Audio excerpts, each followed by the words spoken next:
Bienvenue à tous.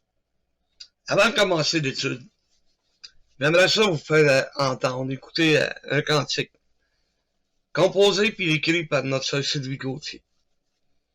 Elle s'est servie du texte de l'apôtre Paul qu'on va voir tantôt, lorsqu'il a écrit Romains 7, le verset 14.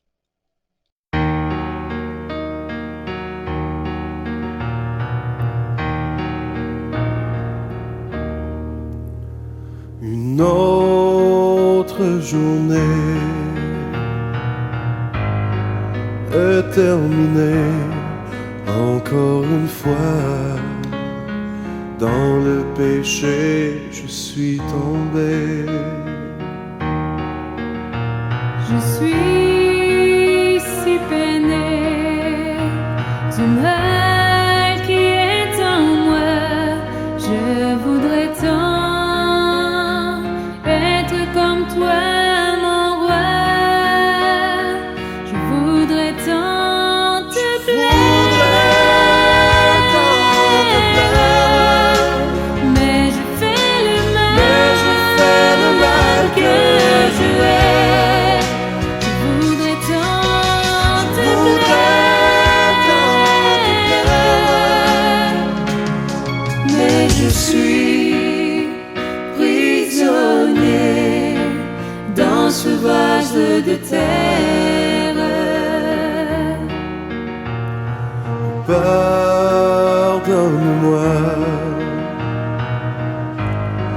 relève-moi, mon divin Père. Mon cœur soupire après toi. Je te supplie, sois toujours mon soutien et garde-moi dans ta puissante main. Je voudrais tant te plaire, mais je fais le mal que je hais. Je voudrais tant te plaire, mais je suis prisonnier dans ce vase de terre. Parle à mon cœur et montre-moi toutes les choses en moi qui ne sont pas de toi. Viens me reprendre, aide-moi à t'obéir, Père, guide-moi. Je veux tant te servir, je voudrais tant te plaire, mais je fais le mal que je hais. Je voudrais tant te plaire,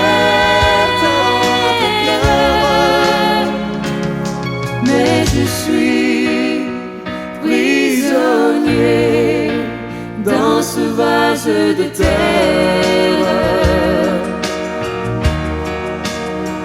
Mais je suis prisonnier dans ce vase de terre.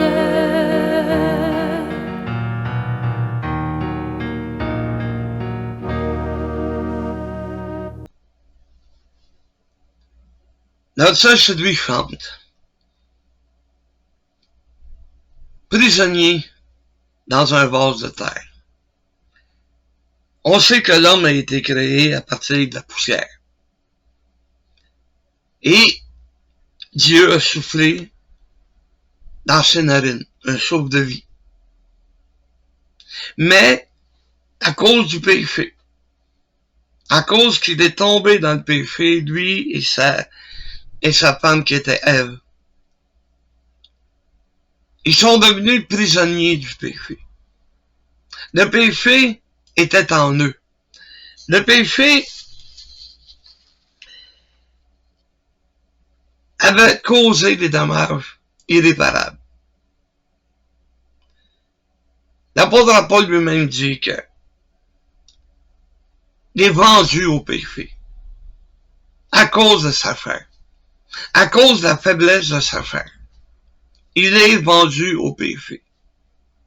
Mais il dit que la loi est spirituelle.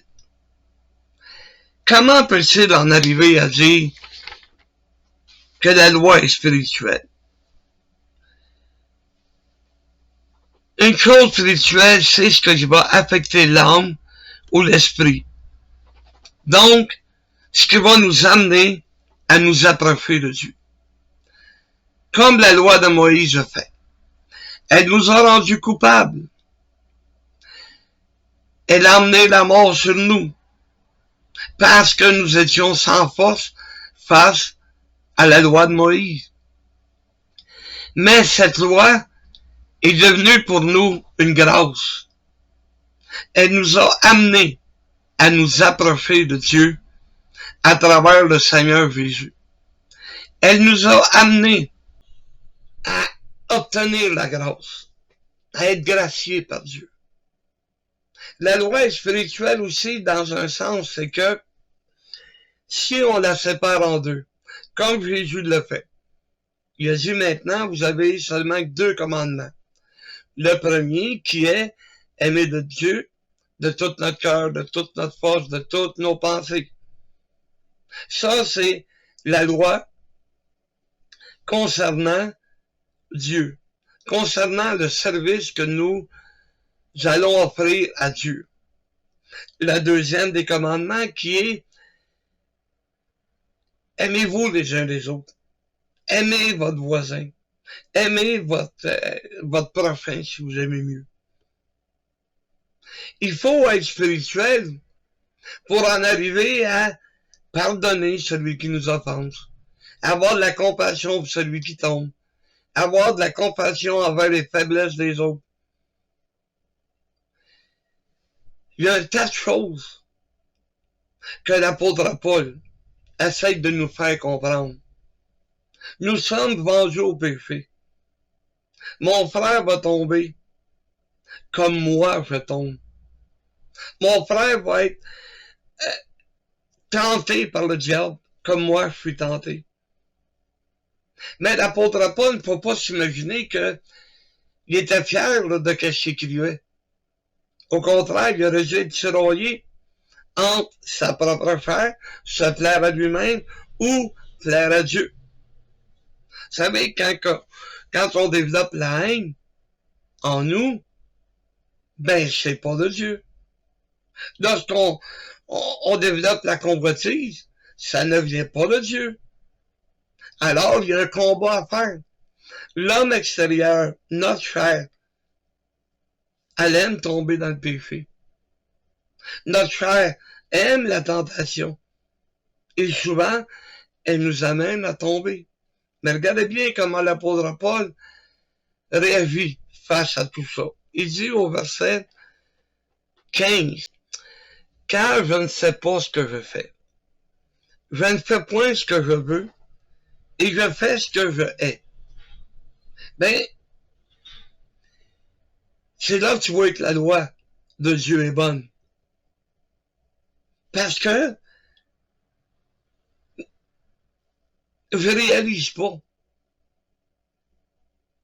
Je réalise pas comment est-ce que je peux déplaire à Dieu. C'est bien beau de dire, ben, m'a demandé pardon. Mais c'est pas ça. La vraie repentance nous amène à être affectés par le péché. Je fais pas ce que je voudrais. J'aimerais ça toujours être sur un boom spirituel, être toujours en présence de Dieu, de lui plaire le plus que je peux. Parce que je réalise pas. Je réalise pas comment est-ce que Dieu est bon pour nous. Je réalise pas comment est-ce que Dieu va me pardonner. Ça m'amène pas à pécher plus. le verset 7. Or, si je fais ce que je ne veux pas, je reconnais par là que la loi est bonne. Et je fais ce que je veux pas tomber. Mais pourtant, la faiblesse de ma chair m'amène à tomber. Et maintenant, ce n'est plus moi qui le fais, c'est le péché qui habite en moi. Ce qui est bon, je le sais, n'habite pas en moi, c'est-à-dire dans ma chair.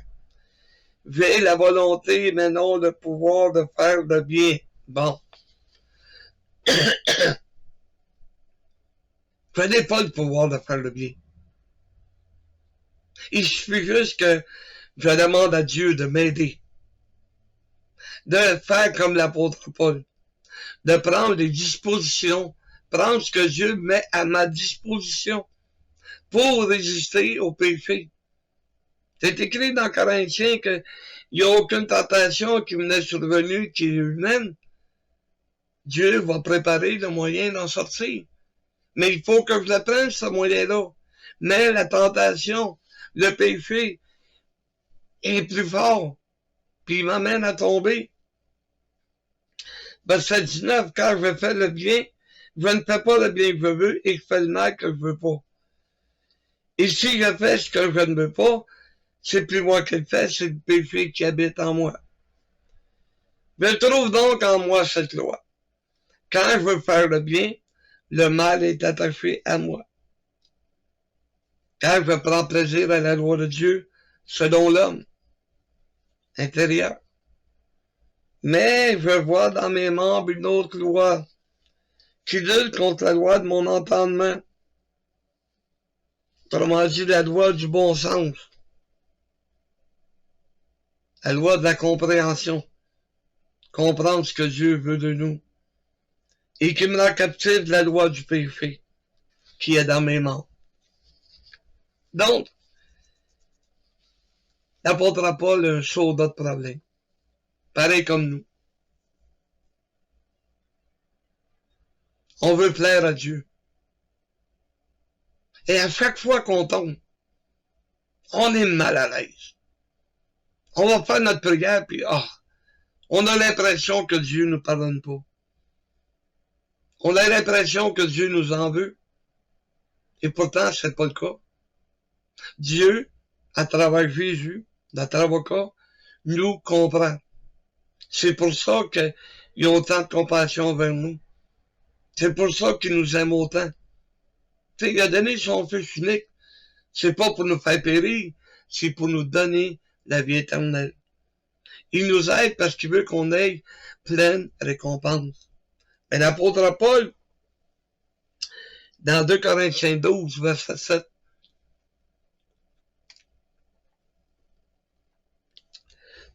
qui nous dit, et pour que je ne sois pas empli d'orgueil, à cause de l'excellence de sa révélation. Faut pas oublier que l'apôtre Paul, durant les 3 jours qu'il a été aveugle, il a eu contact avec le Seigneur Jésus. C'est pas n'importe quoi, là. Il a eu toutes sortes de révélations, toutes sortes d'enseignements que Jésus lui a amenés pour qu'il nous les transmette. C'était des révélations extraordinaires. Mais pour pas qu'il semble d'orgueil de penser que, hey, moi j'ai vu Jésus, et moi Jésus me dit ci, et moi Jésus me dit ça, comme certains faux prophètes qui se pensent pour des apôtres et qui ont des visions aujourd'hui. Eh oui. Il a été mis dans ma chair une écharpe. C'est-à-dire un ange de Satan, pour me souffleter et m'empêcher de m'enorgueillir. Une écharpe dans la chair. Il ne pouvait pas se prendre pour un autre parce qu'il n'était pas parfait. Il a prié le Seigneur 3 fois de l'enlever. Vous savez, quand on se rentre une écharpe, que ce soit de bois ou de métal, peu importe, c'est un petit morceau, une petite pièce qui nous donne des douleurs. puis on l'accroche tout le temps. Tu prends un verre, t'essayes d'attraper ta fourchette, ça nous rappelle que l'écharpe est là. Et tant aussi longtemps qu'on l'enlève pas, elle va nous faire mal. L'ange de Satan est accroché à Paul comme une écharpe pour l'empêcher de s'enorgueillir, pour l'empêcher de devenir un orgueilleux. L'ange était là pour le souffleter, c'est-à-dire le frapper. De frapper, comment pourrais vous expliquer? La pire insulte pour un homme, c'est de recevoir une claque dans le visage. Mais l'ange de Satan, il a vu ça comme si c'était une claque qu'il donnait à Paul à chaque fois. Chaque fois que Paul n'arrivait pas à se débarrasser, que Paul tombait, ben c'est comme s'il recevait une claque. C'est la même chose pour nous autres.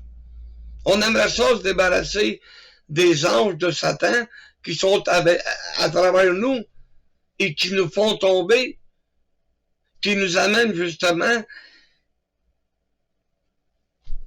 dans ce vase de terre. Ce vase comme notre sœur Sylvie le chante. Ce vase qui nous fait tant mal. On veut faire le bien, mais le mal nous en empêche. Et l'apôtre Paul était rendu loin, regarde. Verset 9. Il m'a dit, ma grâce te suffit. Hey, la grâce de Dieu me suffit, oui, c'est bien beau, mais c'est moi qui sens mal. C'est moi qui sens pas bien face à Dieu. C'est moi qui m'en veux d'avoir écouté ma chair, au lieu d'écouter l'esprit qui me disait de ne pas agir mal, mais de faire le bien. C'est plus facile de faire le mal que de faire le bien. Ça, c'est sûr. Mais il dit, ma grâce te suffit. Pourquoi? Parce que le sang de Jésus coule dans mes veines. Parce que le sang de Jésus me pardonne mes péchés d'hier, mes péchés d'aujourd'hui, puis ceux de demain. C'est ça la grâce de Dieu. Il me pardonne. Mais ça ne veut pas dire de me laisser aller. Au contraire. Je suis tiraillé, moi aussi, entre ma chair et l'Esprit de Dieu. L'Esprit qui a des désirs contraires à ma chair. Ma chair veut faire le bien. Alors, il faut que j'écoute quand le Saint-Esprit me dit, ça c'est mal. Ça c'est pas bien. Fais pas ci ou fais pas ça. Tu as la loi de Dieu. Et tu vas accomplir la loi de Dieu, mais prends les 2 commandements qui ont été laissés par Jésus. Mets-les en pratique dans ta vie. Et tu vas voir ce qui va arriver. Le diable va s'en prendre à toi. Le diable va essayer de te faire tomber. Il veut pas qu'on soit une lumière pour le monde perdu. Il veut pas. Eh oui. Ma puissance, comme dit le Seigneur Dieu. La puissance que l'apôtre Paul nous écrit. Il dit que cette puissance s'accomplit dans la faiblesse. Je me glorifierais bien plus volontiers de mes faiblesses, parce que la puissance de Christ repose sur moi. Je suis faible. Nous sommes faibles, comme l'apôtre Paul. Ça veut pas dire, ben, prophétisant. Tu sais que Dieu va te pardonner. Non. Intensifier le combat. C'est ça qu'il faut faire. Intensifier le combat. Faut pas se laisser aller. Il faut se battre de mieux en mieux, de plus en plus, sachant que la puissance de Jésus repose sur nous. Oui, cette puissance nous a été donnée. Il a dit, je vous donne un consolateur. Je vous donne une aide. je vous donne le Saint-Esprit, qui est là pour nous aider, justement. Et on finit en disant que c'est pourquoi je me plais dans les faiblesses, dans les outrages, dans les calamités, dans les persécutions, dans les détresses pour Christ. Car quand je suis faible, c'est alors que je suis fort. Vous savez, quand on est dans les outrages, quand nous sommes insultés, on devrait s'en réjouir. Notre faiblesse va nous amener peut-être à essayer de se défendre, peut-être à essayer de répliquer aux insultes, ce qu'il ne faut pas faire. Laisse entre les mains de Dieu, que Dieu te pardonne. C'est ça, c'est de même qu'on devrait réagir. Que Dieu te pardonne, que tu veux que je te dise. La Bible me dit que ça m'arriverait, que je serais insulté pour la cause du Seigneur. Dans les calamités, les problèmes qu'on a par-dessus la tête. On est fait parce que parfois, on voudrait tout ça après ça. On voudrait tout arrêter. Je suis tanné des persécutions. Je suis tanné des calamités. Mais ça fait partie de la vie chrétienne. Ça fait partie de notre vie. Parce que Dieu nous dit, ne t'inquiète pas, je vais m'occuper de toi. On devrait y croire. Si tu crois au salut, si tu crois à tout ce qui est écrit dans la parole de Dieu, ben ça fait partie de la parole de Dieu. Dieu veut nous faire grandir, justement. Pas pour devenir parfait, parce qu'on ne sera jamais. Mais d'améliorer nos vies face au péché, qu'on soit capable de travailler pour la gloire de Dieu, sans se laisser préoccuper par tout ce qui nous entoure. Des détresses. Combien de fois qu'on a été mal pris? Vous savez, on vit dans la détresse spirituelle. On est mal pris. On a de la misère. On ne sait pas comment s'y prendre. Mais on est obligé de faire confiance à Dieu. Alors, c'est quand je suis faible que je suis fort. C'est là que vient ma force. Parce que je mets ma confiance en Dieu. Je suis fort. Je me prends pour un autre. Mais si je suis faible, je vais comprendre les autres qui m'entourent. Si je suis faible, je vais être capable de me mettre dans leur peau. Je vais être capable de ressentir comment est-ce qu'ils se sentent. Parce que moi aussi, je l'avoir vécu. Moi aussi, je le vis. C'est pour ça que Paul dit, c'est quand je suis faible que je suis fort. Parce que j'ai pas le choix de mettre ma confiance en Dieu. Comme notre soeur Sylvie chantait, je voudrais tant te plaire, mais je fais le mal que je hais. Que Dieu nous bénisse et qu'il nous aide. Amen.